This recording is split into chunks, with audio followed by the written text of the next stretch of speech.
Got Doug coming in, so looking forward to having him on. Before we get started with what you guys are going to talk about, Super Bowl's coming up. You got to get your picks, Seattle or New England. Matt, we'll start with you. I'm going to go with Seattle. All righty, and Doug? I'm picking New England. All right, I'll tell you right now, it's 8 for Seattle, 3 for New England, but I'm hoping it's a pretty good ball game. Might be. Fun fact, there's been 14 Super Bowls now. There will be 14 Super Bowls with this one in California. Okay. You go back to 1993, the game played in the Rose Bowl. It's alternated who's won, AFC, NFC, and it's the AFC's turn. Well, there you go. My goodness, scientific selection there. Yeah. You did your homework on this. I tried. That is outstanding. Yeah. You each got a song, so we're going to be able to fit them in. Why did you pick your song? One of my favorite Led Zeppelin songs. I think the sentiment kind of vibes with what we're talking about with college, and so it's just all about making connections. Okay, and you went with the Cars. I did. I'm just going full into the New England selection. That's, the band from Boston. Oh, yeah, I guess so. There you go. Boy, when you buy in, you buy in. There's no doubt about that. And don't tell my family from Pittsburgh that I'm picking New England. They will not like me. What do you think about your new coach?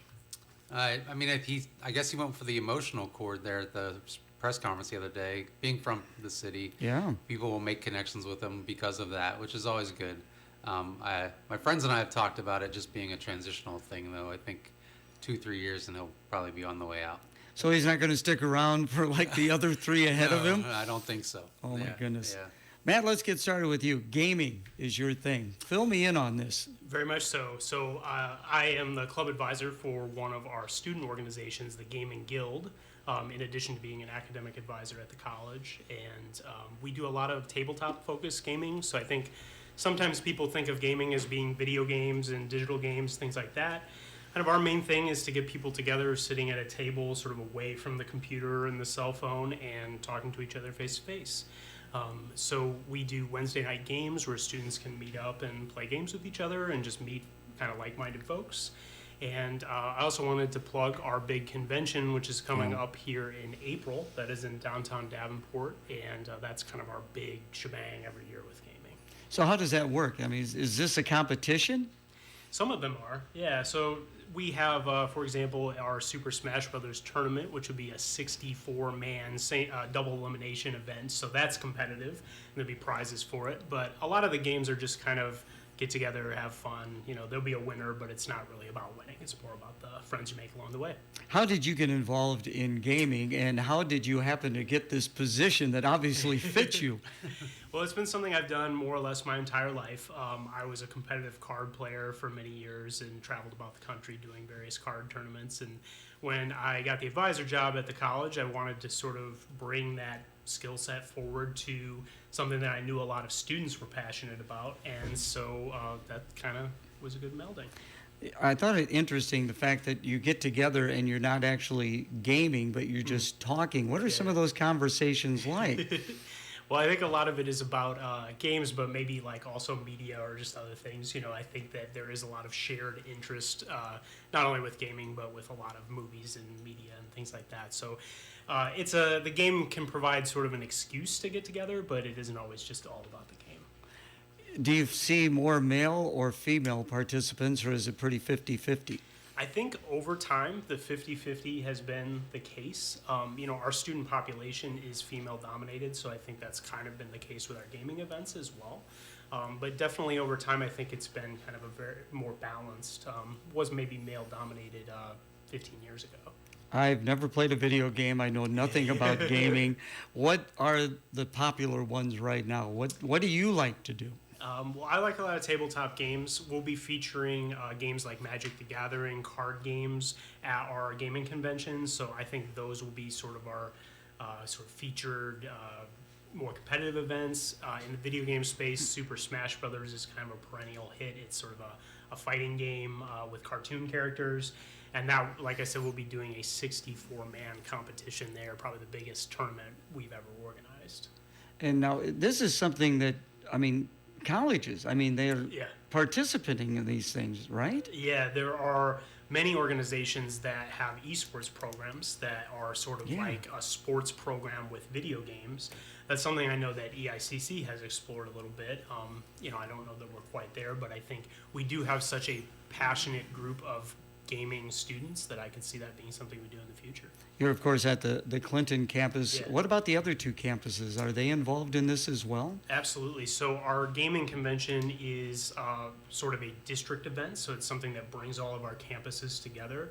It's at our urban campus in downtown Davenport, and we kind of take up the whole building. Last year we had about 350 participants, so it was a very large event. And so this is an opportunity to bring students together from all of the campuses while also having it open to the public and free to get in. Interesting, very interesting. So you got a song that we're going to play. Please introduce it. This is Way to Heaven. Yeah. Because then, you could go off and do some different things. Well, I wanted to pick one a little shorter for you. I get a little more chatting. Yeah, exactly. Well, I appreciate that. So gaming, you're excited about that and that big event coming up in Davenport. How are you guys going to do? We're going to do great. I wanted to say that the event is sort of a charity fundraiser for us. Okay. So it's something that's free and open to the public. We use it to fund and provide supplies for our student food pantries. So each of our 3 campuses have a student food pantry for students in need, and that will be sort of our entry fee for the event. So it's free to get in. We are going to ask people to bring either like canned goods or cash donations. And so we've been able to do the event completely free, in part thanks to many of our sponsors. One I wanted to plug is Smith Family Dentistry in town. They are our Dragon tier sponsor, our highest tier, and so they're really helping us out this year. Dragon tier, I like that. Yeah. So what are some of the other tiers? We have a Phoenix tier. We have a 20 tier, like for the 20-sided die for D&D. It's a $20 tier. So we have several sponsors that are helping us out. I also want to plug Rio Grande Games, one of the biggest game companies around. They donated us 100 copies of a board game, and if you're one of the first 100 people to register, you get a free copy of the game. Very good. Coming up, we'll be taking a break for the weather. Looking for the perfect gift or custom apparel? Visit S. Kelly's Designs at 242 6th Avenue South in Clinton. They specialize in creating one-of-a-kind, custom-made gifts that wow. Want to personalize a t-shirt, hat, cap, koozie, or shirt? They've got you covered. Whether it's for a special occasion or just because, S. Kelly's Designs makes your ideas come to life with quality and style. S. Kelly's Designs, 242 6th Avenue South, Clinton. Follow them on Facebook. It's time now on KROS for the Storm Tracker 8 weather forecast, brought to you by Prairie Lumber. Happy Friday. We are still going to be cold today with highs only in the teens, but we will be quiet. There is going to be building clouds with a little bit of a breeze with gusts as high as 25 miles per hour as we head into the afternoon. Still in store for a cold night, but we'll start to see warming temperatures into the weekend. Highs go to the 20s for Saturday. I'm Storm Track 8 meteorologist Morgan Strackpine. Currently, we have fair skies and a temperature of 14. Winds are out of the north at 10 miles per hour. This weather report on KROS has been brought to you by Prairie Lumber. Let your new kitchen or bath tell a story and be an inspiration for years to come with craft-made cabinets from Prairie Lumber in Fulton. Craft-made Cabinetry offers a multitude of customizable options for your project. Create your dream kitchen or bath today with the help of craft-made cabinets. Stop by Prairie Lumber at 912 2nd Street in Fulton and make your dream kitchen or bath a reality. Well, it's Doug Smith's turn now. As part of our program, Men's Day with Clinton Community College. You're out at the Bickelhop Arboretum. How did this come about for you, Doug? Well, luckily I saw the job posting here this past fall and got to meet some wonderful folks at Clinton Community College. And they agreed that I would be a good fit for this position. The new, I like to call it the on-site director for Bickelhop. There's a lot of people that have a lot to do with what's going on out there, not the least of which is David Horst, who's been part of the program and the entire, was employed by the actual Bickelhop family and has been kept on with us here at the college. So have they given you like a crash course on about what the Bickelhop Arboretum was all about? Yeah, I get that. I tend to, every time I go out there, I get another couple of stories and little tidbits, and it's good to have that history and good to know, the history that was here and the the how the family welcomed the community into their space, and now we're hopefully transforming it into something that everyone will enjoy. We've had conversations with the family to try to keep it in line with what the spirit of the Big Hop Arboretum has long been. What was your first reaction when you saw the actual facility? Well, I will say that touring it was pretty amazing, honestly. Like the transformation that's happening there, and you can kind of see the vision. I also I feel like Anne did this on purpose. Anne was here on Tuesday with you talking about the very scary. Right. But she showed me what will be my office at last on the tour, and I was completely captivated. Just being surrounded by beautiful trees and being able to just see the neighborhood. You feel very welcome there, and I was definitely enjoying the view. So talk a little bit about your direction for the Pickle Hop Arboretum. Where would you like to see it go? Well, obviously, this still being a part of Clinton Community College, Eastern Iowa Community Colleges, we're going to be doing some programming that's helpful for our students, and that is in conjunction with what we're already doing at the colleges. But we actually just had a conversation yesterday about trying to find ways to allow our students to get some real-life experience as part of our programming there as well, volunteering or maybe putting programs on themselves. But this will be a space for the community, so we're looking for folks that will want to host their events there as well. So I know I'm already working on a couple potential weddings in the future. The CCDA is coming in as one of our very first events here in roughly 3 weeks' time, a little over 3 weeks' time, having board meetings and that kind of thing. But we will do some supplemental programming ourselves to make sure that we're inviting the community in. We don't want to shut anybody out. So, but the hope would be it's a place that other folks will decide this is where they want to have their event, where they want to have their special moments, and we'll do everything we can to support that.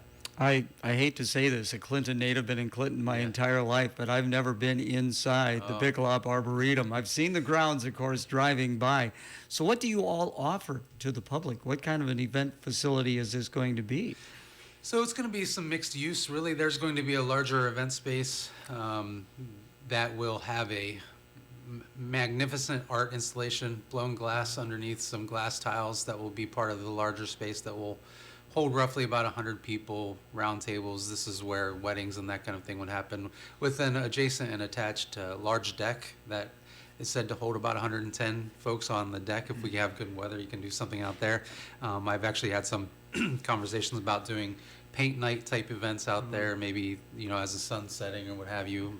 Something fun.